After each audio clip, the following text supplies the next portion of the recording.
Berikutnya, izin bertanya Pak Ustadz, saya seorang pekerja di kapal, salah satu kapal milik kita Ustadz, di mana pada saat melakukan pekerjaan, kami memperhitungkan keadaan alam, yaitu kecepatan angin, pasang surut air laut. Yang saya tanyakan, jika waktu yang tepat untuk pekerjaan sandar kapal tersebut bertepatan dengan jam sholat maghrib, apabila lewat, kapal tidak dapat bergerak dan kemungkinan besar bergerak lagi 12 jam ke depan. Sedangkan kapal tersebut harus berada di posisi tersebut untuk melakukan pekerjaan berikutnya. Apa yang harus saya lakukan, Pak Ustadz? Jazakallah khair. Masya Allah, barakallahu fikum. Nah, mahibati fillah. Nabi SAW mengatakan, Inna hadha din yusr. Agama ini mudah. Bahkan Allah Azza wa Jalla mengatakan, Yuridullah bikumul yusra, wala yuridu bikumul usra. Allah itu ingin kemudahan buat kalian. Allah tidak menginginkan kesulitan buat hamba-hambanya. Dan kalau kita melihat aturan-aturan Allah sama aturan yang dibuat manusia, ya Allah mudah banget aturan Allah itu sebenarnya. Dibandingkan dengan aturan manusia. Kalau kita bicara, zakat. 2,5% zakat. Aturan manusia bikin pajak. Berapa persen tuh pajak? Sehingga kita dapat melihat betapa mudahnya aturan Allah Jalla Jalaluhu kalau dibandingkan dengan aturan manusia. Orang bekerja, kalau kita lihat, ya aturan sholat 5 waktu. Kalau tiap waktu 10 menit jadi 50 menit. Kita bekerja dari jam 7, harus masuk jam 7. Pulang jam sekian. Kalau enggak dipotong gajinya. Ini dan itu.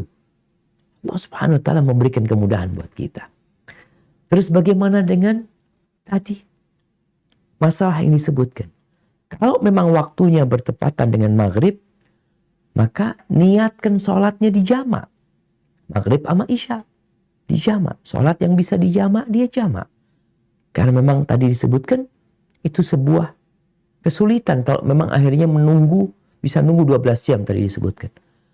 Bagaimana Abdullah bin Abbas radhiyallahu anhu. Dia pernah menceritakan bahwa Nabi kita Muhammad alaihissalam pernah menjamak sholat maghrib dan isya. Atau zuhur dan asar, maghrib dan isya kalau nggak salah. Itu di kota Madinah tanpa ada apa-apa. Nggak ada hujan, nggak ada bencana, nggak ada petaka, nggak ada angin. Beliau menjamak. Nggak ada yang ditakutkan, beliau menjawab maghrib dan isya. Lalu ditanya, kenapa Nabi melakukan itu? Liya'laman nas anna laysa fi dinina haraj. Agar orang-orang tahu bahwa dalam agama kita nggak ada yang sulit. Bukan kita meremehkan, tapi ada keringanan. Segala sesuatu ketika sulit jadi mudah. Ketika sempit jadi luas. Maka buat teman-teman, ketika kerjaan kapal itu bersandar memang di waktu maghrib, mereka meniatkan. Ini kan orang-orang yang seperti ini karena orang-orang yang sholat. Orang-orang yang sholat. Sampai di atas kapal pun dia akan sholat. Tapi sebagian memang nggak sholat. Dia nggak pernah bertanya seperti itu. Karena sholat buat dia sesuatu yang diremehkan. Padahal itu tiangnya agama. Maka sampaikan kepada semuanya. Kalau kapal akan bersandar bertepatan dengan waktu maghrib. Kita niat semua sholat jamak maghrib dan isya. Dan usahakan berjamaah nanti sholatnya setelah semua selesai. Di waktu isya umpamanya. Walaupun agak malam, saat kita selesai semua urusan jam 8 ya. Isyaknya jam 7. Bismillah. Jam 8 sholat. Dan usahakan berjamaah. Hadza wallahu a'lam bissawab. Barakallahu fiik.